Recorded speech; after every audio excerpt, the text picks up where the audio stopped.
Actually, when I was talking with Zikri, I was looking for speakers for this event, and he said the theme was about what I believe in. And I said, oh, that's kind of a really interesting topic, but I mean, if I was going to talk about this, I would have a problem, because my biggest problem is that I keep stopping to believe in things. A lot of things I used to believe in, I don't believe in anymore. And I'm going to tell you more about it. Maybe we can switch to the slides? Okay, so I'm going to tell you basically how I shot Santa Claus in preparation for Christmas. So essentially, to say a little bit about myself, so I've been working, so I'm from France. I've been living abroad for over 12 years. I lived in 8 different countries, mostly in East Asia, China, Japan, Korea, Singapore, Malaysia. I've been in the US. I've been self-employed for the last 9 years. I actually used to run a consulting company with staff, and then I got tired of managing people, so I decided to basically stop managing them. I do a lot of work with early stage startups around the world, and I do have a lot of time to travel, read, and think. And I think it's very good. So I'll start with a quote, and maybe it sounds a bit brainy, especially if you look at the guy, that every man takes the limit of his own field of vision for the limits of the world. And when I got started, like young kid, limits of my world were very narrow.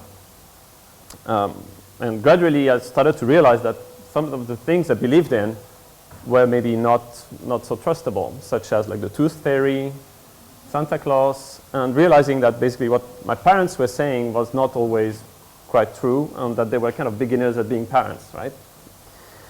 So from there, basically things got worse, so I kind of went down the rabbit hole. And what happened is that I used to think France was amazing because we have the Eiffel Tower, Zidane, and 200 kinds of cheese. But I realized that while traveling, well, there were a few good things in other places, and maybe sometimes what we thought was the normal way was just one way, right? I'll start with a quick quiz to see how you fare like in hardware knowledge. So anyone can tell me what that is?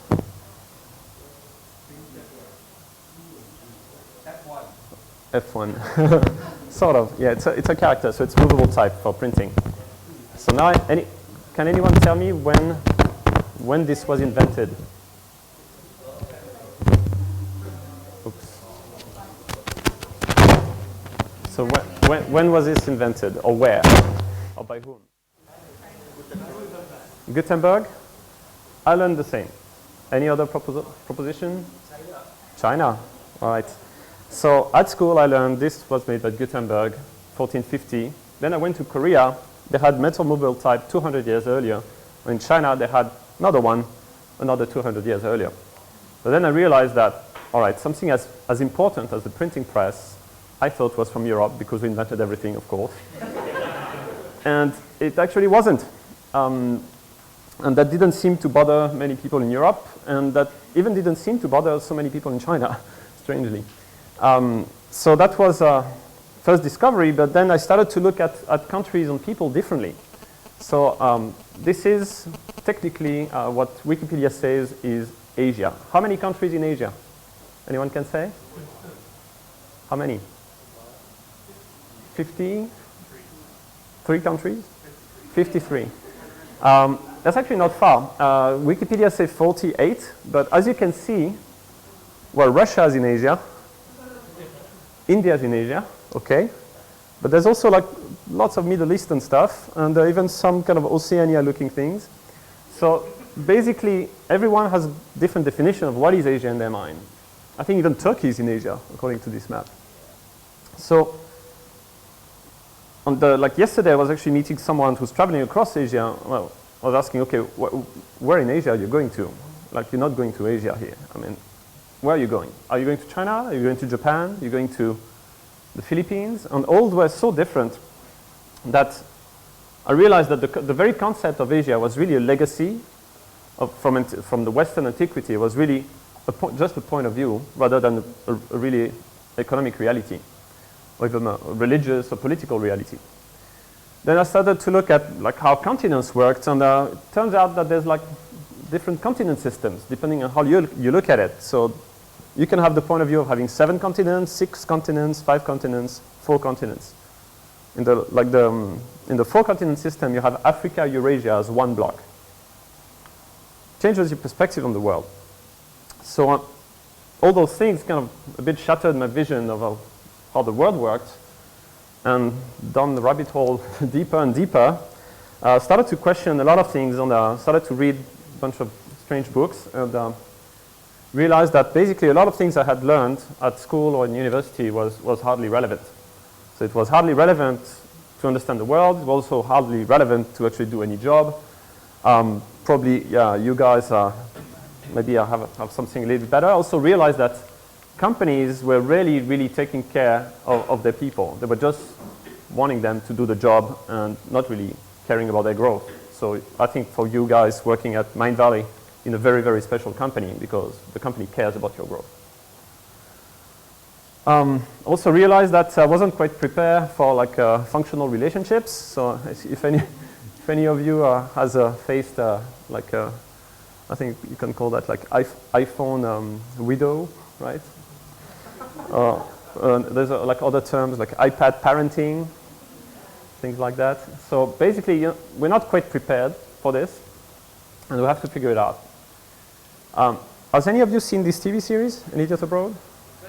Yes? Okay. So I'll just tell you briefly what that is. So basically those two guys are the two at the top are the guys who created the TV series called The Office. The British guy is very funny. And the third guy is a guy who doesn't want to travel. He doesn't like to travel. He likes to stay put. He doesn't like fancy stuff. He doesn't like excitement. He likes it quiet and simple. So the two other guys found it would be hilarious to take this guy and send him across the world. And it actually somewhat works, because he has a very interesting way of looking at things, and he's very willing to experiment, even if he's not like really interested. And he has he's often like talking to the camera and like thinking and giving perspective on things. And there's one thing he said that really struck with me in the way to like look at the world. And if we can play the video now. So he's in a train. I think he's in the Trans-Siberian. And he just met a guy who can basically is a human magnet, and he can stick stuff on his body. So now he's experimenting in a restaurant car, and he's talking. Can you play it? So he's trying to stick this on himself. I don't think of anything when you go, brilliant, oh, magnet. When do you need to be a magnet? Well, what superpower would you like then? I came up with one. Like a bullshit man. There's so many meetings going on where you know people are bullshitting. I just like to walk in, I don't need a special costume, just dress like this. And I'd fly in, I'd go bullshit. You're talking bullshit. And they'd go, it's bullshit man. And I go, yeah, it is bullshit man. You're talking bullshit. And eventually, people stop talking shit. Anything that's going on in the world, the bloke's having a car and it's, it's knackered. If it's a great one of this, bullshit. Okay. So he's basically describing the superpower he would like to have, and that would be to be able to call bullshit. So anytime somebody says some bullshit, he would fly in and say bullshit like this. And suddenly people will be like, oh, what's going on? Oh, that's bullshit, man. So there must be some bullshit going on. So that's kind of the superhero here. And I think that would actually be amazing to have around. Because now I'm going to tell you a little bit of what the type of things I think we're being fed like all day, and that is a very large number of hogwash. So I think the biggest effort most of us have to do, if you're anything like me, is to actually unlearn a lot of things. Then clean up all the beliefs we have that we didn't choose, and that turn out to be actually not in our best interest. So for example, I don't know if anyone heard of that book, From Dictatorship to Democracy. Okay. Anyone heard of those revolutions? Okay. So this book is the manual to do the revolution. The guy who wrote it is a specialist in non-violent revolutions. He's been working on it for decades, and he's training people, sending material on how to do it. And recently there was an article about him in CNN, CNN profile on the net. So that's him, Gene Sharp. He's 84, he's a political scientist, and he's the man who has the manual that all those groups pass around to topple governments. And that's something that people don't know, but basically there's a method. It looks like a voluntary uprising in many countries, but very often it's not. There's a method.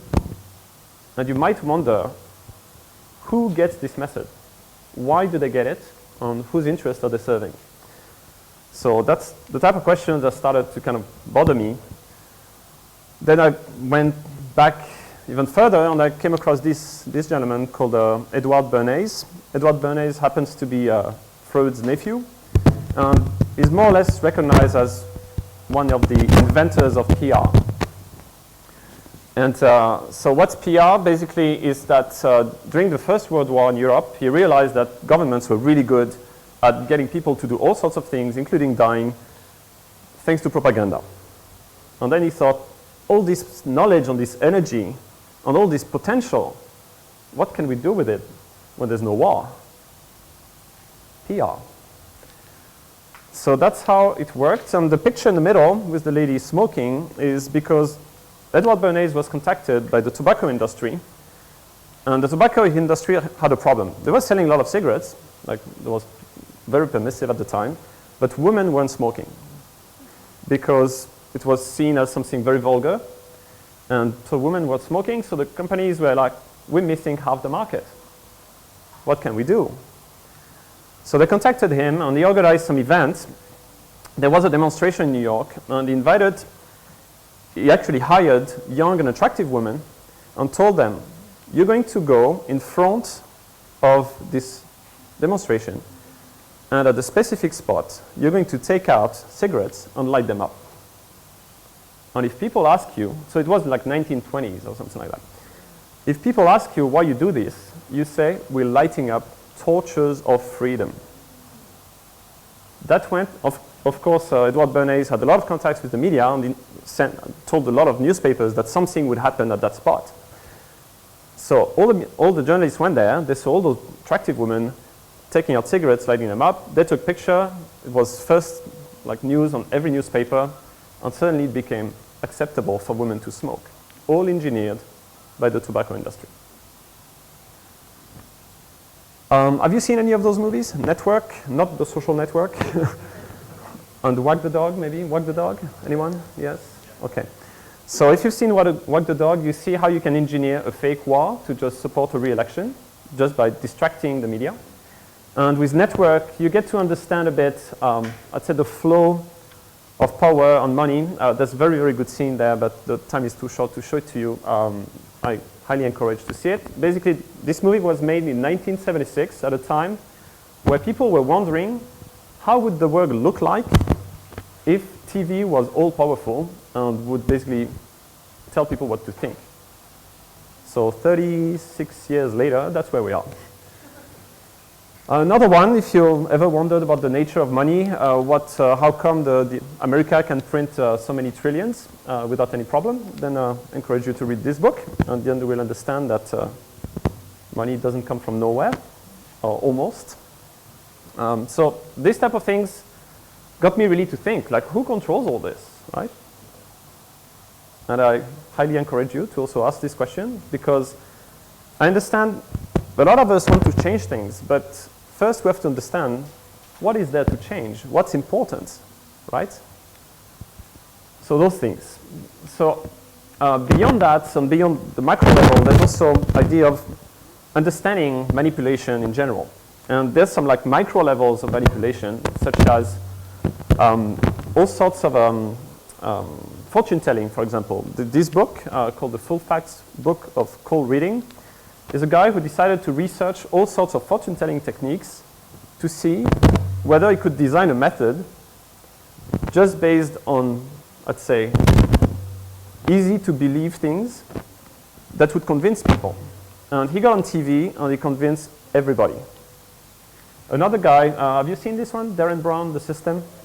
Oh, okay, so it's how to basically engineer something that looked like magical powers just by using the power of statistics. If you do email marketing, you know, like opening rates, conversion rates. Basically, you take 1,000 people, you can predict. You don't predict anything, you just go with like brute force and you know you're going to get some results. So that's what he did. It's very interesting. Things about social psychology, such as the Milgram Experiment. Stanley Milgram is a social psychologist who researched basically human behavior after the Second World War. And he did that to try to understand how come normal people, such as people in Germany, could do really, really evil things. And he designed this experiment where you have basically a student and a teacher, and every time the student is supposed to memorize things, and every time he makes a mistake, the teacher presses a button that sends him a light electric shock. Light at the beginning. Every time he makes a mistake, the power increases. And what's interesting is that the test is supposedly about the effect of pain on memory. But the real test that they don't tell the guy who becomes the teacher is that it's to see how far you will go pressing the buttons. This is the result. 65% of normal people went all the way to 450 volts, a power at which the guy receiving the shocks wasn't moving anymore. Those are normal people. So understanding how situations can guide behavior, I think, is really, really important. To be able to react to them, to be able to recognize them. And that's the type of things that really changed my view of the world. That basically, it's not that people are bad intentioned, it's that they're in situations that forces them to do things they don't really want to do and that don't really match with who they think they are. Other things that also teaches a lot about human behavior, maybe you heard of the book The Game. I see some guys saying yes. All right, another one, if you want like the more advanced lesson, the mystery method, highly recommended. Also, to understand the basically social dynamics and the mechanisms of attraction. So I think those are really modern day philosophers. It might sound strange, but I really think they are. So I listed quickly a few things that I don't believe in anymore. I don't know if you do. I'm happy to talk with you if you'd like to discuss that. The first one is mass media. I think it's mostly useless trivia and lies. Pop culture, mostly shit. Money is mostly monkey money, but we don't have much of a choice so far. Current Western election systems, mostly masquerade. Official history, I think we talked about history. I think it's largely propaganda. I was very shocked when I discovered in my own country's history that the French Revolution was a manipulation of the crowd, that Joan of Arc is not what we thought today she was, and things like that. It's pretty shocking, kind of identity-wise. Most revolutions, I think, is crowd manipulation. So I believe the world we live in today is somewhere between the world described by those three books. Brave New World, basically everything is comfortable, sex is permissive, you have a lot of pleasure. If you don't feel good, you eat soma, just like antidepressants, but better. You pop a pill, basically. 1984 is more the oppressive side. And the Iron Heel is a more description of a class system, such as, I think, what we mostly have today. A few things I think are also important to look at is all the media and broadcasters who are peddling narratives and images, Hollywood, TV, Disney, and porn. I actually wanted to put pictures, but I didn't have time. I thought it would be great to have like a Disney princess, and but next time. So the problem of all those four sources of narrative that we get to adopt from really, really early age is that they prime us for disappointment for a few reasons. So first, they set unrealistic expectations. Second, it's all visual because it's a visual medium. So they cannot show really anything internal. And the last one is that the live happily ever after is actually the hardest part, right? So I think we're not very well prepared to actually live lives through the narratives we're being peddled by mass media. And it's getting a bit complicated. I hope you still follow. So I'm going to tell you a bit about what can be called semantic prisons. So semantic prisons is a way to describe how we use words to constrain our thinking without even knowing it. So, for example, when you talk about the Patriot Act, anyone speaking against it will be, obviously, anti-patriotic. When you talk about a group as a revolutionary group, well, somebody else could call it a rebel group, and obviously, it constrained our thinking. Recently, for negotiation for one of the startups I work with, we're discussing investor, and they were asking us, okay, how about the price, and why do you think that price is, how do you come up with this price? And we said, well, we think it's fair and reasonable. And we said just that, to justify it. And that was great, because if they don't agree, means they have to prove it's unfair or unreasonable. So that's quite, those are really important, because they constrain our thinking without even us knowing it. If you want to know more about this, I encourage you to read those two books. One by Arthur Schopenhauer about the art of controversy, and the other one, Aldous Huxley. It's kind of interesting guy, Huxley, because so he wrote Brave New World, but he also wrote The Doors of Perception, where he describes how he took mescaline and like went on a high, on a trip. Interesting guy. So a few things I learned about people, I think about people, so the things I believe in now, is that actions speak louder than words. So I totally agree with what was said by Zikri and Daniel earlier. Actions is what matters. I also think people do their best, but very often are unaware, misguided, or sometimes weak. That the majority, unfortunately, are bystanders to the world, and the small numbers are actively good or bad. And I think in Incitement, there's a large number of people who want to be good. You tell me okay, sure. All right.